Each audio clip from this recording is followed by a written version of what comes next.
Welcome everyone.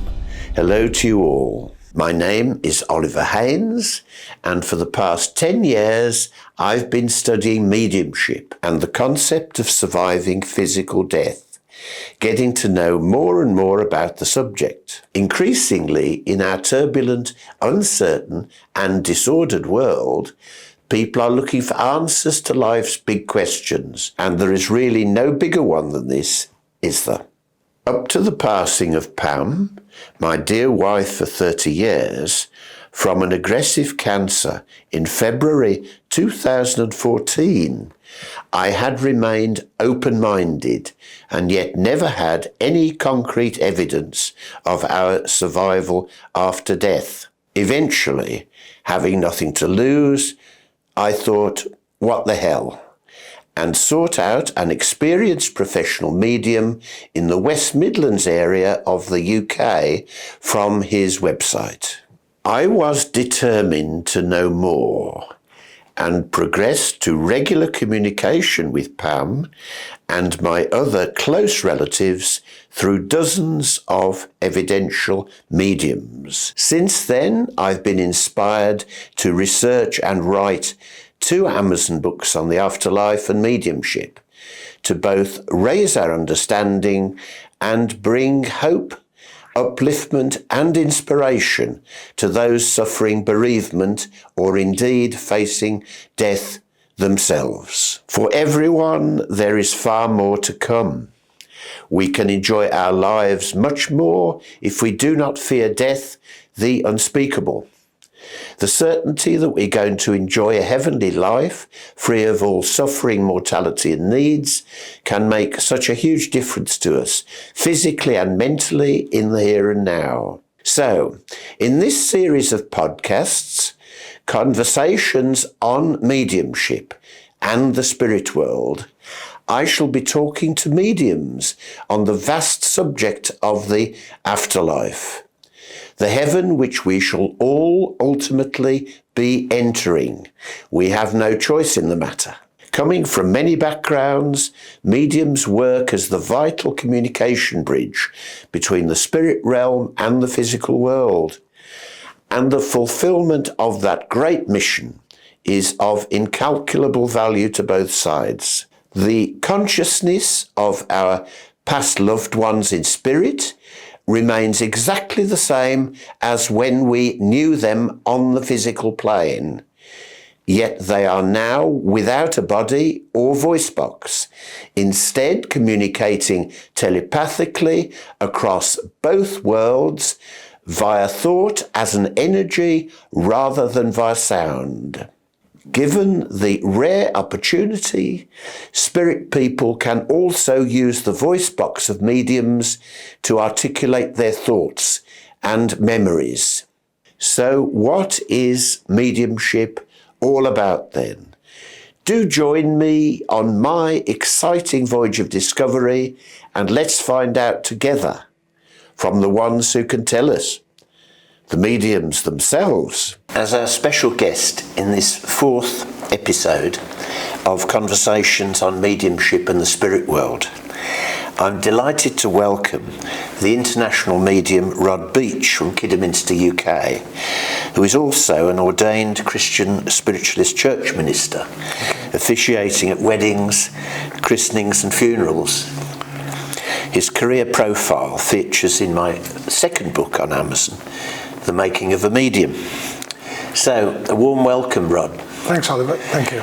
It's very good that you can join us in the studio here today. Now tell us, what made you take the path of professional mediumship in the first place? Well, it's a pleasure to be here, Oliver. It's a pleasure to be here, and my journey. I started at the very early age of about 4 with a message to my mother about not a relative uncle, but someone we used to call uncle, who called in to say goodbye and don't bother going over the road because he's gone home. So I started at a very early age, and I used to sense things a great deal in those days. I'd had no training, no nothing. I'm just going to say naturally. Closed down when I went into my job as a police officer. basically because of the ridicule that we used to get, people used to say. But then opened up and started to, opened up when I was about 42.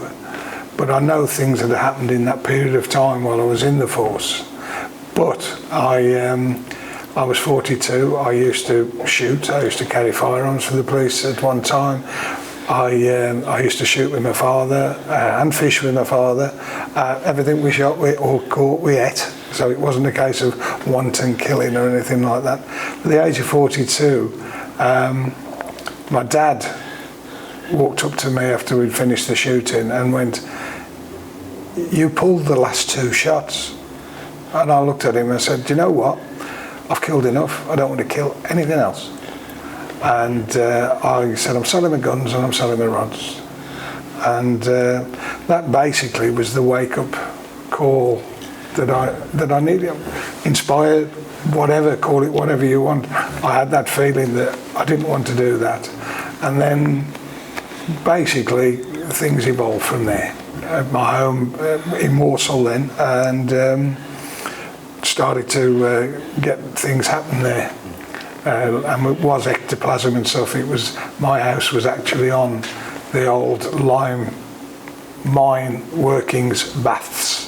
So where the people used to clear themselves, and we had a lot of activity. But unbeknown to me, my youngest daughter at the time, from the age of 11, had been giving readings around the world on my computer, dial-up, but she was doing doing that. And my other daughter, we're all spiritually, and we just developed. It just naturally flowed.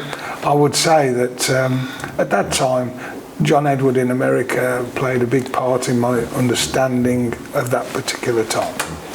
So now, as a medium of many years' experience of communicating with spirit, what is your personal perception and understanding of the structure and workings of the spirit dimension? Well, we've all got to go back to basics, from spirit through spirit to spirit. We're all spirit that has a body. We're not a body that has a soul, a spirit, call it what you like. Back home, we're all energy. Everything is energy. I am that, I am, it is said. In other words, everything is the same energy, but it just forms in a different way on the earth plane.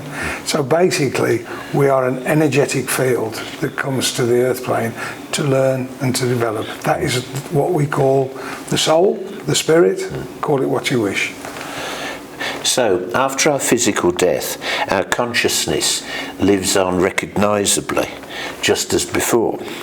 Spirits are merely people lacking a body, as you just said, who communicate with you as a medium by thought or voices in your head, right? You're clairaudient, clairvoyant and clairsentient, yes? Yes, yeah, all three. But I want to say is that Spirit have to show us the way they were on their last incarnation, which they can do through mind. Otherwise, how are you going to recognise it? How are you going to prove to someone that you have that spirit, that soul with you, and are communicating with them for their message? It's no good me saying, "Oh, I've got your granddad here and he was a lovely man," if he wasn't a particularly nice man, is it? You know, or if he was as sober as a judge. No, he was a drunk when he was on the earth. You have to describe the way they show you. They're not like it back home. It's just the way they show you their last incarnation to the people who will recognise what or who they are. But yes, I see. Sometimes I see them in a physical way if they're developed enough to show me. Sometimes I see my third eye in my mind. I hear. Sometimes I physically hear. Sometimes it's mind to mind, and that is how communication takes place, I'm told, in the spirit world. It's mind to mind. It isn't a chattering class. It's just a mind to mind, which is far better than our very limited vocabulary we have on the earth plane. So that's how, sort of that. And clairsentient is I allow spirit to use my body in different ways. It might be, as I say, when all my demonstrations, it might be a movement your loved one did, a little movement, just a brush of the hair, or just a little thing on the chin, or it might be something you do, or it might be my shorthand, because over the years I've developed shorthands with spirit, and they do little actions, little movements, and I know exactly what they want to talk about. These are spirits that are guided by my team on how to communicate with me, with my signs and signals. We all work differently, but we all get used the best way spirit can use us, and quite willingly. Yes, thank you. Family and friends tend to assemble temporarily into soul groups for the purpose of communicating with you. And they may come from quite different levels of vibrational energy, depending upon how far they've progressed in the spirit world. In our world too, all living creatures, as well as inanimate objects, sounds and colours, through to physical movements, thoughts, memories and emotions, radiate this vibrational energy. So can you please explain soul groups and vibrational energy to us in simple terms? Well, basically, the easiest way I could describe it is, if you look at the ocean, you've got the ocean. It's massive. It's 80% of the earth. But when it crashes onto the shore, you get a little droplet, and that is you and your soul group that are on the earth plane. That is the size of you and your soul group on the earth plane. But as soon as it falls back into the ocean, it's just part of the ocean. It's only you're only separated for a blink of an eye, even less than that. However, we are who we are. We are groups back within the spirit realms at the level where you are, and incarnations take place within that group, because your pathway is already been decided by yourself, your guides and your inspirers and your soul group that you're working with. There's no such thing as a coincidence. Everything is synchronized. It was all synchronized before you even come down to the earth plane. In fact, you choose your parents when you come down to the earth plane. Your parents create, but you choose your parents, where you're going. But not just by yourself.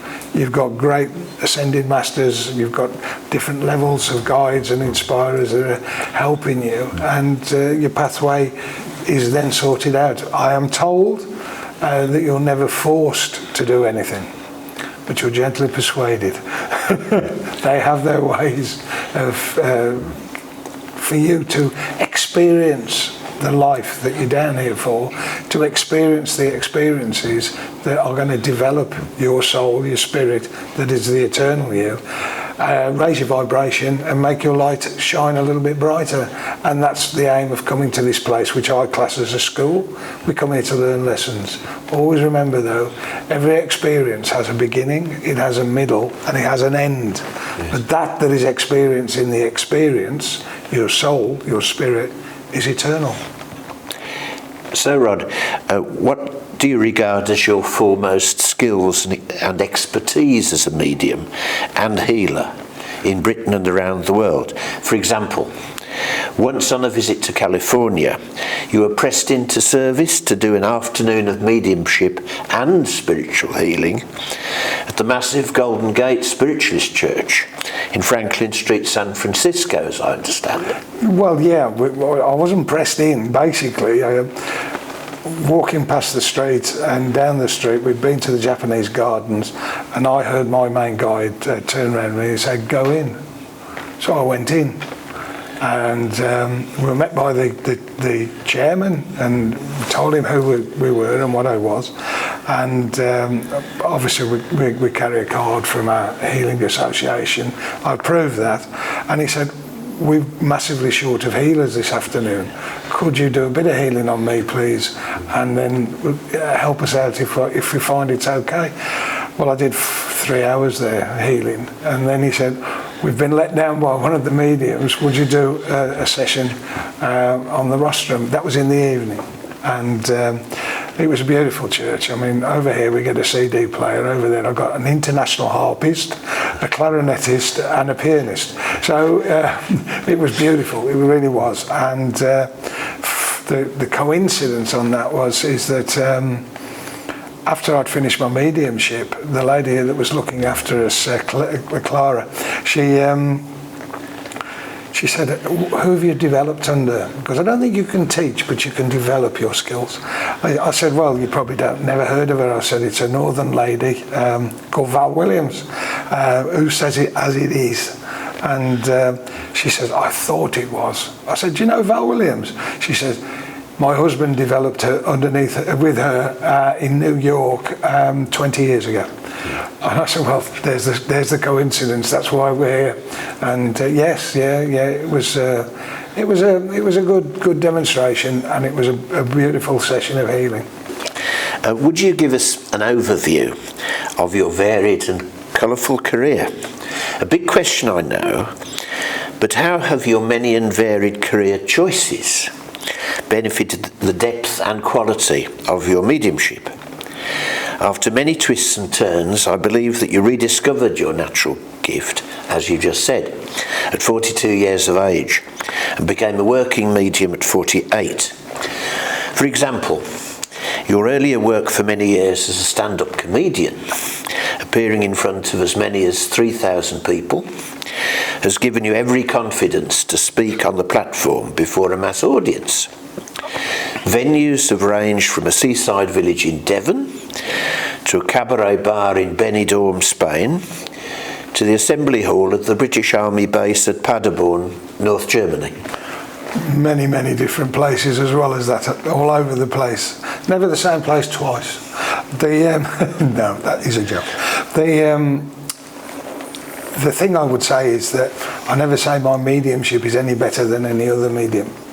But I will say this, with all that experience that I've drawn, my presentation is probably better than most mediums, because most mediums are just people who want to help people, and they haven't had that experience of working in front of cameras, in front of that many people, or even that little people, because that's helped. Because in one freezing night in Benidorm, I worked to 9 people in a cabaret bar that held nearly 400. So you can imagine you have to adapt. And I found that really has helped me. But also with my mediumship, what I had in my life and the situations I went through in the police force. I'm only going to go very briefly on it because it still can affect you. But I mean, I've actually had someone point a sawn-off shotgun at me, then decide to blow his own head off. There's nothing spirit can show me that distresses me, let's put it that way, that can throw me off. And I have passed on some very heavy, serious messages, normally in private, because when we work on the rostrum, we have to take that view and that understanding that we're in a public area and we don't cause embarrassment, we don't cause pain and suffering. We're there to help. We're there to help people communicate and lift up their energies and understand that you're never alone, that spirits are always with you. I mean, they protected me in a way that was, I thought I knew what was going to happen. Excuse me. I lost on black ice a car, and where I lost it was a 30-foot straight drop behind some wooden palings that used to be British Rail. And the car caught the corner of the wood railings, and there's no way that I shouldn't have gone over. And the car just went bing, bing, bing, bing, bing, and then straight off down the road, and I'm sitting there, and there's a 30-foot dead drop the other side. The good thing about it, that little incident helped the public, because British Rail had to pull the finger out and put a proper crash barrier there, which they'd refused to do for years. So yeah, it's and as a child, it's a wonder I survived. Truthfully, some of the stories that come out, I hung from a railing on a spike, and and then was found. I couldn't shout because I was on that. I jumped through my dad's cucumber frame, not a cut, not a scratch, nothing. So I just feel that when you start looking back at your life and you start thinking about things and reminiscing about things, you will remember the times that you were really helped by spirit. You didn't, maybe not at the time, but you do appreciate it at a later date. You were meant to keep going. I think I am, yeah. And the spirit world can see the bigger picture. Yes. What's going to happen in the future? Well, basically, we've talked about this, what I'm going to do in the future. And I say, at the age of nearly 75, I do that in the morning. And if I don't feel planks of wood, I get up. Yeah. But it's a whole subject how time doesn't exist in the spirit world, of course. There's only one moment of time. That's the moment of time you're in. We have, we live by time here. So in the spirit world, spirits can look back at your history, but can't change it. No. They can see the things that are going to happen in the future, but they can't tell you what's going to happen, because that would affect then your judgment, your decisions, and you're here to make your own mistakes, make your own decisions. So they can't tell you really. No. You learn by your mistakes. You learn, as I said, through your experiences. Spirit, there's only one moment of time. The past is in the past. The moment of time, that's why it's called the present. It's a gift. But use it purposefully, every moment of time, because once it's gone, it's gone. But the perception of time is different in the spirit realms than it is to here. In actual fact, many a message you give, and it is a fact that's accepted, that up to 3 years is a short period of time. 3 of our years is a short period of time in the perception in the world of spirit. It's just that it is the perception of time. So just going back to your career as a stand-up comedian, your humour and knowledge of people, seeing the funny side of the bleakest subjects, is, I know, well able to successfully raise the energy, vibration, and the sombre atmosphere among bereaved folk whom you are addressing from a platform. Because the atmosphere is really important, isn't it? Oh, it's energy. Once again, everything is energy. Yes. I don't go out there and do a comedic routine, but at the right time, the right moments, if I'm inspired to say the right thing, to lift it up, then it'll happen. But also, if I'm inspired at the right time to give a lot of compassion to the person I'm giving the message to, that will definitely be the overriding energy that guides me. That's as I say, it's not a comedy routine, but I do like, and I do sort of express my opinions to when I'm doing a platform, is that spirit love laughter, because it's when you've got that laughter, when they bring through that stupid little moment that you did as a child, and everybody starts to lift, they're lifting the energy of the recipient of the message. That's what they want to do. They want to lift that energy, that love and that happiness. They don't want to see you miserable and down. They want to see you uplifted, and many a message is about that and the way that they do it. Yeah. So, how important has Pauline, your wife and soulmate now for over 13 years, been in grounding and inspiring you as a medium? Pauline and her brother Neil both have significant spiritual awareness and have sat in your development circle, I believe. Yes, yeah. I ran a development circle for nearly 15 years. And Pauline has proved herself within that a really good medium. But she doesn't want to go and stand on a rostrum and deliver messages, but she will often give a message to people if they wish it. Neil is a wonderful sound bowl healer. We're just destined, I think, to meet the right people at the right time for the right reason.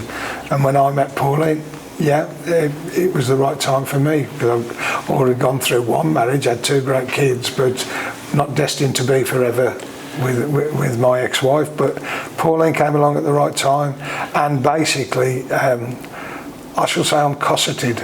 She tells me where I'm going, when I'm going, what time I'm going, and provides the water already and things. And she does come with me on quite a number, but not every demonstration. But she's always there. She's a rock. She's not helping me with actually speaking the way I speak or delivering the messages. Occasionally she might give me a word and say, I think you could have done that a little bit better. Well, active criticism is always a good thing. Not destructive criticism, but active criticism. But very rarely does she have to do that. But she's pulled me up over the years a couple of times. So, but she's always there. She's always there for us, and you know, it's one of those things. And she does. I mean, can I tell you the story about the message over the Bluetooth in the Jag? Now, I'll do it now. Yes. We were my parents used to live down in Wales, and they ran a kennels and cattery. I used to work at Newtown due to my age, and I cut the travelling down a bit now. But we were travelling, and we were going to go and see Mum and Dad, have lunch with them. Then I was going to Newtown Church. And as we just got to where the old little chef, the older people will know this, the little chef on the road into Welshpool by the railway bridge. And we were listening to one of my favourite little things that he used to do, Teddy Wogan doing his little talk and his little Jack and Jill thing, I think it was called. And I've got a nice car and it's Bluetoothed, and I think this is one of the things that does help spirit communicate even better now, the amount of energy around us. As we went round the bend and then straightened up to go towards Welshpool, a voice came over the radio, and if I'd have been by myself, I'd have questioned it. And this voice just said, "I died here." And I looked in the rearview mirror and I saw a lad sat on the back of my car seat. And Pauline just looked at me and she went, "Did you hear that?" I said, "Yes, what did you hear?" She said, "Somebody said, I died here." And I said, "Yep, he's on the back seat. We're going to Mum's." And I just questioned him. I said, thought to thought, "Are you for tonight?" And he said, "Yes." Well, I talk to spirit as if I'm talking to you. And I said, "Well, do us a favour, mate. I'll see you at the church. I won't ignore you. Leave us alone. I'm going to Mum's for my dinner." And so he did. Gone, chunk. We rolled up at Newtown, which I used to love to work. And he was stood in the back corner. I saw him in the back corner. But he didn't come through for messages until the last message. And I said to the congregation, "I'm going to tell you a story now. This is genuinely true. We're coming here and we heard over there, this is where I died." I said, "Now he's showing me a great impact." And I said, "I don't think he's a relative of anyone here, but someone knows him." And this lady put her hand up and said, "Basically, yes, I do know everything about him. He's my best friend's son." He said he was driving towards Welshpool, and a lorry coming the other way braked sharply, carrying steel poles and that, and one went straight through the windscreen and took his life, bang, instantly. And she said, "That is exactly how it went." And I said, "Right." So I said, "What do you want? What's the message?" And he said, "Can you get her to tell me, Mum, I'm all right, I'm fine, I've got no injuries, we're back spirit, I'm absolutely fine. I didn't feel anything, but I'm really worried about my mum because she's going to do something silly." And I said, "Well, you know, obviously," I said, "he's asking that you communicate with his mum and pass this message on." And I don't know whether you have contact with her. She said, "Well, believe it or believe it not," she said, "next week I'm going down to Portugal where she lives and I'm spending a fortnight with her." I said, "Well, will you just pass that message on?" She said, "Of course I will." She says, "I'm going down there because I'm worried about her as well." So spirit do step in and they do wonderful things. But that was the Bluetooth of the car picked that up, and it came out all over the radio. Wogan was quieted. Okay, yeah, we heard it, but Pauline was there and she confirmed it to me before I said it to her, so it wasn't just in my head, you know. So, you spoke about the development circle you ran for 15 years. Can you explain how you run home and church circles to help develop the innate abilities of up-and-coming mediums? The vital nature of such circles for the future of communication between the two worlds can't be emphasised enough. new generations are key to the future, yes? Yeah. I ran a home circle. I used to sit in a circle, and it was out of that I began to run a circle. White Hawk, my main guide, would always give me the meditation, because when you set the room up, you set it up as a circle. There is no head. It's a circle, okay? The one who is running it is there to develop the innate skills, to bring those skills out. I don't think you can teach people to be a medium. Every medium is psychic, but not every psychic is medium. Mediumship is a gift that we are given by the spirit realms. And it's up to us how we develop that and how we work that. I said, but running a circle, I would start by setting the room out and then sitting quietly for half an hour with my guide, who would be explaining exactly the meditation that I've got to take them through on a guided meditation before we went on to the second half of the group section, doing exercises. And that could be many different things. And we'd sit down at the appointed time, and I do like a circle that isn't an open circle. I like a closed circle where you've got the same dedication at the same time, and everybody is dedicated to working within it. Obviously you can increase it and that, but you've got to give that commitment. I feel that the more commitment you can give to spirit, the greater you will be able to work. Your vibration will grow that little bit higher and that little bit better. Because communication with spirit, everybody thinks it's just a telephone call. It isn't. Sometimes it's like just flishing on the edge of the different worlds, and you get little flashes, you get little sounds, you get little words. But the more you can raise your vibration, that flash becomes a bigger picture, that little word becomes a sentence, and you develop in yourself. It's personal responsibility to take that energy of mediumship, that love of mediumship to a higher level while you're on the earth plane. And just remember, you are your vibrational energy. You are the light that you put out there. We talk about light a lot, because light is energy. And I take them on a led meditation. They come back, they talk about it, so they're learning how to describe what they've done, how they've done it, what they have gained from it. And then we go into exercises where many different exercises. To be quite truthful, we haven't got enough time but there's some great exercises out there, great things to do, but it's all about developing you. It's your personal journey. Absolutely your personal journey. I mean, I had one gentleman who could never follow a led meditation, but in trance exercises and things like that, he was brilliant. And he used to sit there, and one of the things I can give you, and this is a crossover from show business, he said, I've had the most amazing experience. I said, what? He said, well, while you were all off wherever you were, he said, Norman Wisdom called in to say ta-da, and he said he's only come in to say ta-da, and he's gone. Now, I've got one good connection with Norman Wisdom, that's all. Okay, this is where soul groups come in and things like that. I've got one connection on the earth plane with Norman Wisdom.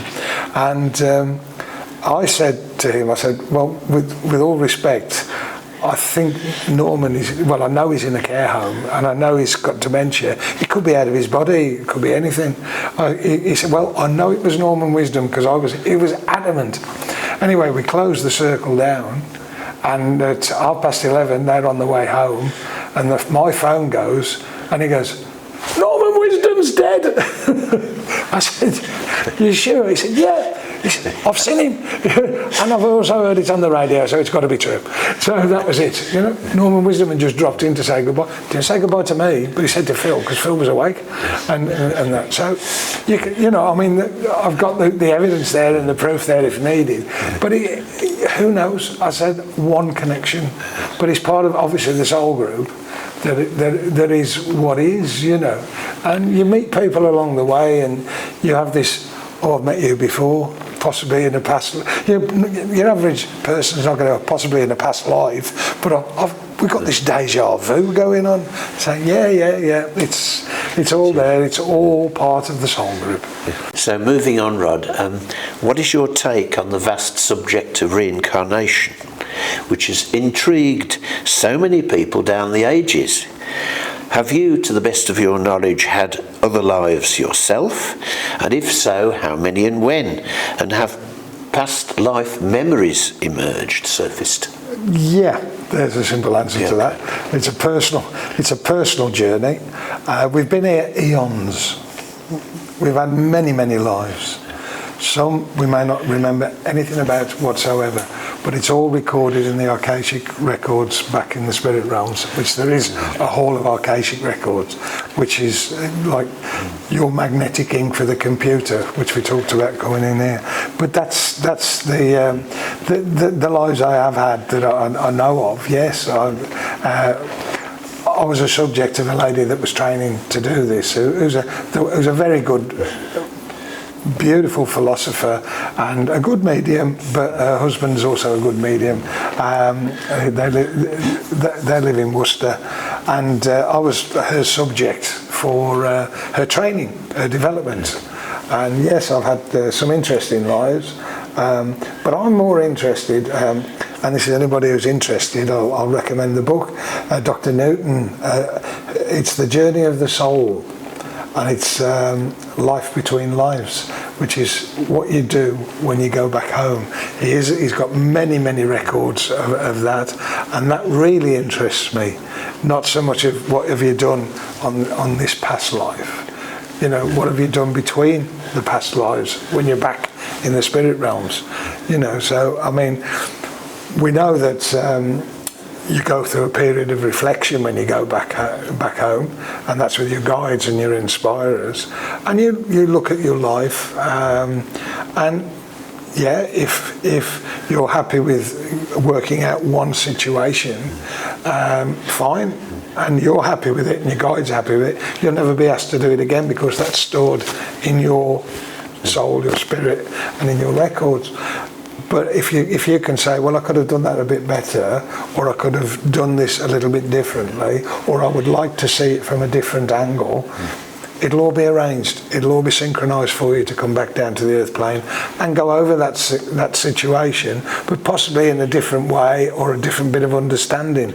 It's all about making you a better soul, a better spirit, understanding more from many different things, many different ways. Yes, I we have a team back at home, just like a Formula One racing driver, isn't it really? You're the one who's steering the car, but back in the pits you've got a bloke there with a computer, and you've got all this team that can change the car here, there and everywhere to do it, but you're responsible for steering it round the track. And when you've got a team back there, they are just like a Formula One pit team, only a bit better. They, in my opinion, and they point you in the right direction. They help you, but they also work with what's happening the other side. When you give a demonstration, you have a gatekeeper, you have your main guide, you've got other guides coming in. There's always energy moving around you. The chairperson often will turn around and go, there was that much energy going on around behind you, you know. Do you know who they were? And I go, no. I know Whitehawk, obviously my man. He calls me Little One. He's about a 6'4" Navajo shaman, was his last incarnation. He's part of what they call the White Brotherhood. It's not a racist thing. It is. You've got White Feather, you've got Whitehawk. It is a group of Native Americans. So Whitehawk is your spirit guide? He's my main guide, yes. But you don't always find your main guide straight away. You don't. It was some time before Whitehawk showed his face. But they're with you from the moment you're born. Well, you're incarnate, you know. So they're born, and they're with you till you go back home. They might come back with you again at another time. But don't forget, they're developing to move on to their higher realms. In the Bible, it's reported, but don't forget, it's written by man, that there's many rooms in my Father's house. I have been told and interpreted there are many levels in my Father's house, which makes more sense to me. You move up a level by being vibration, but it's not a race. It takes time. Nobody is banned from doing it, but you've got to develop it by personal responsibility. You've got to be that nicer person. You've got to be that more caring person. And then you will get love given you. And then you'll take that love with you. But love is not love until it's given away. But I'll say to anybody out there, is it not the best gift in the world to receive? When you go back home, no matter how many cars you got, no matter how much money in the bank you've got, no matter how many mansions, yachts or anything, you can't take anything back with you. The only thing you come into the earth plane with is the love of your mother's womb. And then you get the things to help you, the material things to help you. But when you go back home, the only thing you can take with you is the knowledge of the experiences and the love that you've been given. And that will raise your vibration level higher and higher. But our soul group, their soul group, which works, there are a number, they are working towards moving up another level. And then the Native Americans, basically, but I've had it said to me, why are all the guides seem to be Native American? They were the last big soul group that actually went to spirit. Understanding love and that. Most of them were farmers. They weren't as they were portrayed. They knew how to work the land. They knew how to work things like the Three Sisters, which is planting squash, corn and beans. The squash keep the bugs off. The beans go up the corn stick, so they feed everything that way. They were all in touch and in tune. They only took what they needed. Can you also describe for us any astral travel journeys or other out-of-body experiences that you recall from your life and career as a medium? Yes, yeah. Actually physically staying on the earth plane and working in that way, I've done it healing. I've gone to places where especially children have been in hospital, just born or that, and I've travelled down. I've gone out my body in the astral plane. I've travelled down. I've described the whole of the situation down there, and I've given healing to that child or to another child, and that. I've done that. I've been working with a group of beautiful ladies over in Native Americans, healing the Trail of Tears, which is the march that the American. It's quite wrong, but the American marched all the Native American, around and around and around. It's called the Trail of Tears. The settlers pushed them out of there. No, this was the military. This was Brigham Young, the third leader of the Masons. Rolled people in. It's documented. Rolled people in the that had smallpox, and then gave it to the. To the Native Americans. It was all military that were pushing them around, up to the Battle of Wounded Knee, where they massacred all the children and the women. It's well documented. This isn't for healing the people who died on it. This is for the Trail of Tears, because of the suffering and the pain that went on for 2 years on that trail. I'm working with, and have been, for... and not just me. I mean, there's 9 of us. We call it the 9 voices, and we've been sort of working. And yeah, you heard of shape shifting. Yeah, okay. You think it can't happen? It can. I've actually gone over there and shape shifted and done protection over there for them. Yeah. When a farmer was coming out to have a shot at him, and then after they told him what he was doing, he calmed down. But they saw the bird that was over them, and then ended up feeding them. So when they explained it. So, but there's that. But also, more advanced you become. You can go into meditation and deep meditation and make your own Merkaba, which is the travel. Then you can go all over the universes, and you're probably going to think, in a minute we're going to call somebody with a white coat and put it. Yeah. It's possible. It's possible. It's possible, but it's well advanced. Let's put it that way. That's right. Would you like to tell us about the role of rescue circles? They're groups who meet regularly to guide stranded spirit people to the light, enabling them to accept their new life in spirit. You once helped to rescue 60 souls who hadn't passed over pointlessly staying behind in a sunken Soviet Navy submarine from World War II, north of Scapa Flow, Orkney, Scotland. That was one of them, yeah. My first experience, I was trained to go into it by when I used to sit with a lady called Trish Bray, and we built our energies up to do it. And as our guide say, you must never ever do this alone. And we went as a group down to a lower vibrational energy field, which was horrible. But we worked and we passed souls on to our guides who were waiting to take them up a level. They'd earned the right to move up a level. That was, we sat and worked for about 6 weeks before we did that. Dedicated our time to doing it. Then afterwards, and exactly the same as the Russian ship, which I will tell you about, afterwards the feeling of not ego, I've done a great job, but compassion and love that you've done that, and you think it's absolutely wonderful. Then you don't realise how much energy you've used, because then you go home and 2 days later you wake up. You're absolutely shot for a couple of days. You're really deep sleep. When I was running my group, White Hawk spoke to me in meditation. I want you to, I've got this situation, we want you to work for it. So I asked the group, the circle, if they wish to do it.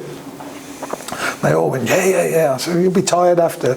Yeah, so anyway, we just did our meditations, working with White Hawk, building up our energies. After about 4 weeks, he said, now's the time. And he took us, through my voice. But I used to do a trance work as well until I had my cancer, my vocal folds. And he booms, but he took us, he led us, and we went. And he armed us all, and you're going to laugh, but I love the way Spirit do it. He armed us all with adjustable spanners.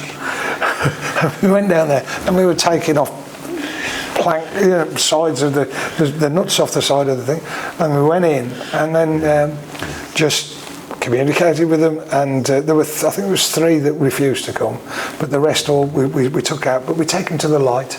You explain what's going to happen, even though that they are where they are. Language doesn't come into it. I can't speak Russian. Apart from the odd, and most of it's off in it. But I can't speak Russian. But we got communicated to them, and they came with us. But my saddest one was I was in Gdansk. And Pauline and I were out there, and we were just killing time to get the taxi back. And I don't know whether you know that from Sopot, that's where Hitler started World War II, and he bombed Gdansk. And the rule is, any bricks that are still standing, no matter what development you are, they have to be incorporated in the building and shown.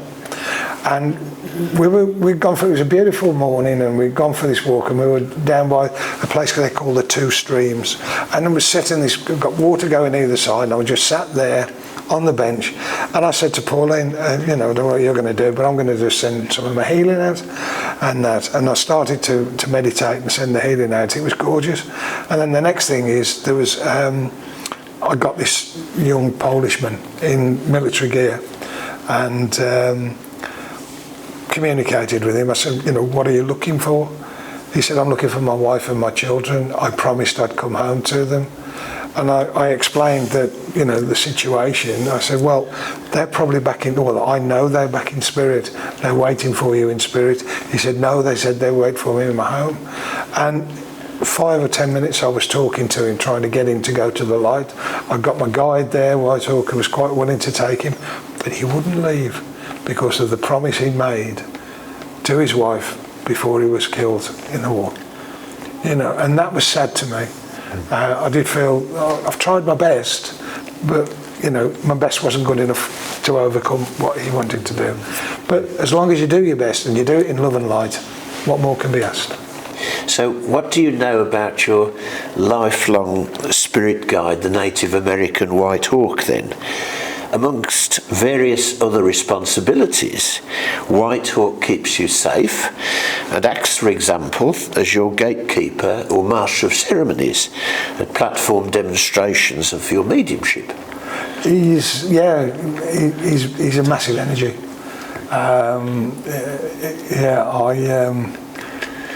I know how strong his energy is. When I'm not a member of the SNU, but I have gone to the Arthur Findlay College. I think everyone should go there and experience the wonderful things that go on there. Interrupting you, it's the Spiritualist National Union. Yeah, sorry. Yes, that's right. I've lost my track. Yes. And I was having a private reading. The way that you've got a course there, but you can have private readings between 9:30 and 10:30, or 11 o'clock. You know, it's a way of mediums who are teaching or developing. Do readings. Obviously, some money goes to the standstill. Some money goes to themselves, and. I got Mabel Portillo doing me a reading. It was a well-known thing. And afterwards she sat there and she said, "That has not happened for 30 years. I said, "What do you mean?" And she said, "I'm thinking I'd done something wrong." And she says, "Your guide, the big Native American, has spun my head round as if it's a little top. He's got so much energy and strength." And I said, "Well, I do feel his energy, and then, especially when I go into trance, or when I used to do trance big time, he booms. You know, he'd fill this place with his voice. No microphone, no nothing. He is a strong. Anybody who's a shamanic healer, and I feel that he shows me a lot. He brings me a lot in with that, and the other thing about him is he loves to have a private conversation with Pauline. He'll sit and he will tone his voice right down. But I'll be sitting there, and then suddenly he has a special way of letting me know when he speaks. My hands do this on my knees when he's balancing his energy into mine, and she'll see my hands go like that, and she'll just switch the television off, because we sit and watch the television together, and I'll switch the sound off, and they have many a conversation. Which is lovely, which is great, but that's private, But I mean, your guide is with you. I can give you that lovely story I told to you before about how they are with you and how they can get frustrated as well. I've never charged for healing. I donate all the money I'm given to healing to a husky rescue centre. That's not, it's just that I support someone I met at Stansted 20 years ago, and he runs a husky rescue centre. So any healing money I have, it's just circulated. It's doing good that way. But John, who used to live downstairs but lived over the way, had prostate cancer. And he came knocking my door when I first moved there, and he said, "Oh, you're a bit of a comedian." I said, "Well, some might agree, some may not." However, he said, "We run this PSA testing. We have to pay for it." This was before it was on the NHS and that. "Will you come and do us a spot after our meeting? We pay for about 150 PSA tests."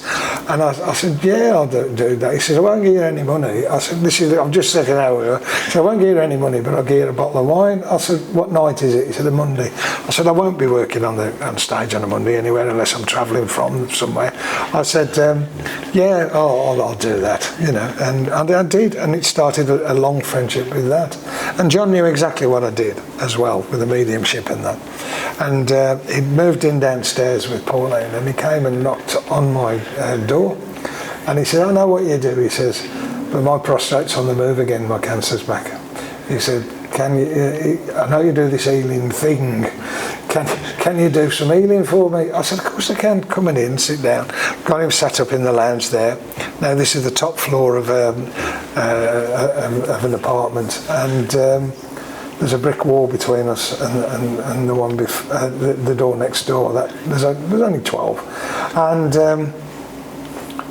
did the healing, and it's something everybody should experience.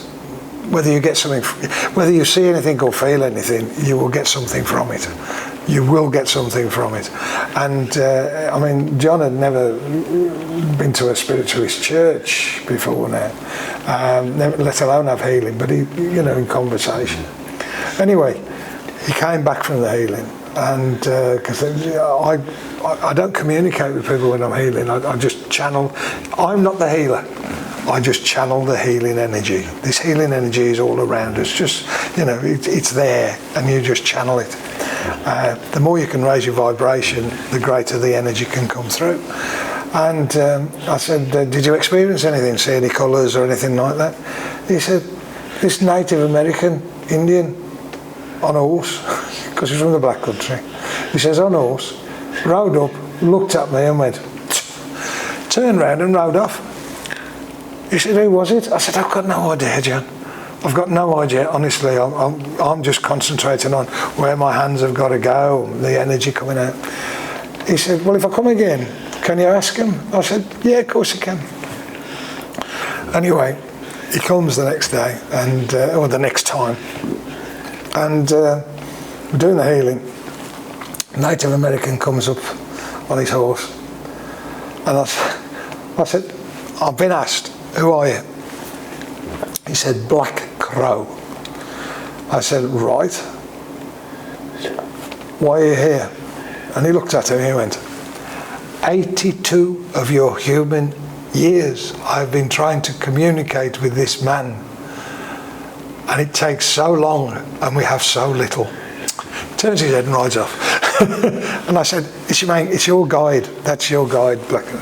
But every time I did healing for John, and bear in mind he'd been given 6 months to live, he lasted 4 years. He went on 3 cruises and 5 holidays to France. But every time I did healing for him, on that wall, a big black crow used to sit. Yeah, okay, call it coincidence. I don't. I call it that he was looking after and protecting John. And I loved his sense of humour. I said, well, what happens if you pass when you're in France? He said, I've told Pauline, another Pauline, he said, dress me up, put me in my car, put a hat and glasses on, cigarette in my mouth and drive through customs. But that was John. Total non-believer to I've been in a church doing a demonstration, and Jan's raising money with Jan doing a demonstration, and Jan brought him through for Pauline. And the words with Jan, I shall never forget it. You never thought you'd see me dead in a place like this, would you? And Pauline went, no. He said, well, you are now. So that's the spirit sense of humour. Yeah. That's brilliant. So how do you see your own spiritual pathway progressing now? You're always going to face new challenges and have choices to make with Spirit's guidance as to your future direction and specialisation. I feel that the way I feel is that I've been guided basically to do demonstrations more than anything. I've had to, just due to age, and driving at night with these new white lights, that's one for the government.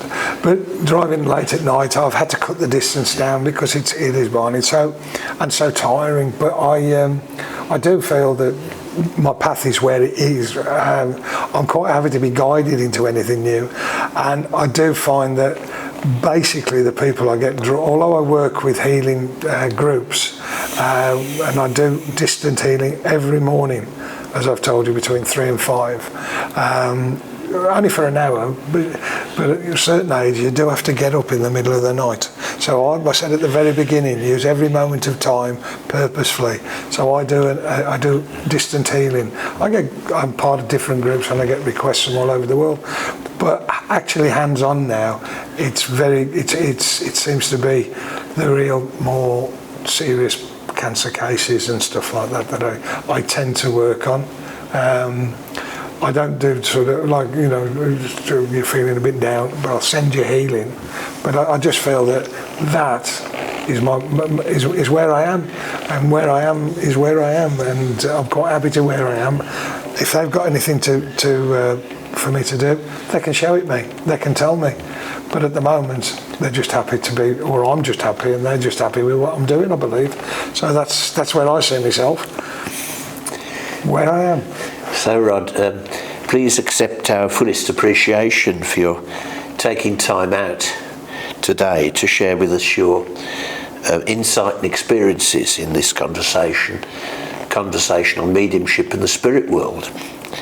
We wish you every success as you forge ahead with purpose as a spiritualist medium, an evidential medium, a healer, and a skills developer.